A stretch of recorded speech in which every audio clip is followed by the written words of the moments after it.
এদিকে 2017-র পর 2022-এ টেটে ভুল প্রশ্নের অভিযোগ, 24টি ভুল প্রশ্নের অভিযোগে মামলা।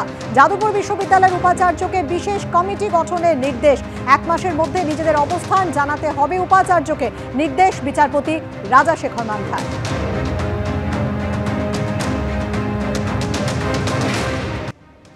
আর প্রায় 26,000 জনের চাকরি বাতিল নিয়ে দায় নিতে হবে এসএসসিকে। এভাবেই কড়া সমালোচনার মুখে পড়তে হয় এসএসসিকে।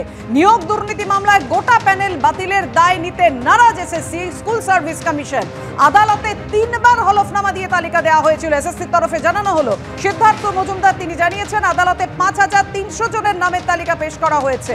এসএসসির তালিকায় সন্তুষ্ট ছিল না আদালত, মানলেন এসএসসির চেয়ারম্যান। কথা বলবো, আমাদের সঙ্গে রয়েছেন আমাদের প্রতিনিধি কৃষ্ণেন্দু অধিকারী। কৃষ্ণেন্দু, বারবার এসএসসির ভূমিকা নিয়ে প্রশ্ন উঠছিল, দায় তো নিতেই হবে স্কুল সার্ভিস কমিশনের, কি জানালেন সিদ্ধার্থ মজুমদার? দেখো, যে রায়ে সমস্ত প্যানেল বাতিল হয়েছে সেই রায়ে স্পষ্ট উল্লেখ করা হয়েছে যে মামলা চলাকালীন স্কুল সার্ভিস কমিশনের তরফ থেকে কোনো সহযোগিতা তারা পাননি।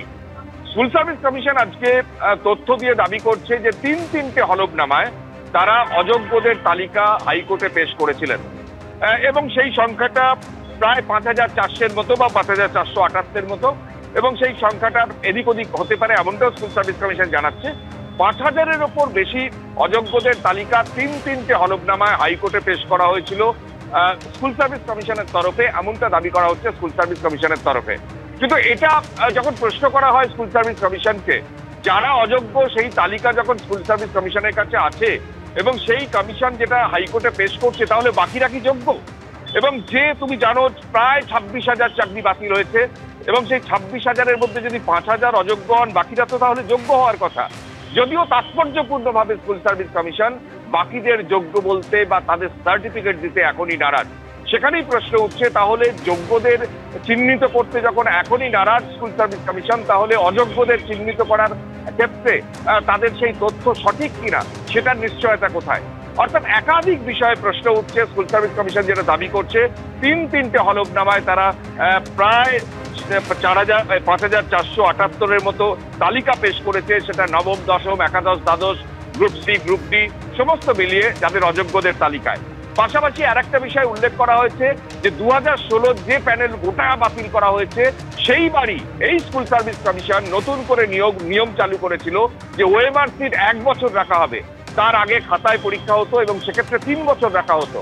অর্থাৎ এটা একটা সুপরিকল্পিত, সেটা আজকের এই তথ্যে স্পষ্ট হয়ে গেছে যে ওএমআর সিট সেটা সংরক্ষণ কেন 1 বছর রাখা হবে।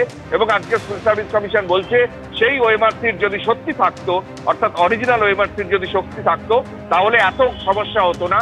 অর্থাৎ যে সমস্যা তৈরি হয়েছে, কে যোগ্য কে অযোগ্য সেটা চিহ্নিতকরণের ক্ষেত্রে এত সমস্যা তৈরি হয়েছে, সহযোগিতা পায়নি রাজ্য সরকারের কাছ থেকে, স্কুল সার্ভিস কমিশনের কাছ থেকে, মধ্যশিক্ষা পর্ষদের কাছ থেকে আদালত, এবং তার ফলে সমস্ত বাতিল করে দেওয়া হয়েছে।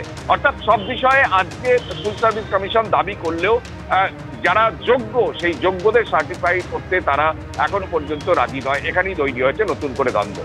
ধন্যবাদ।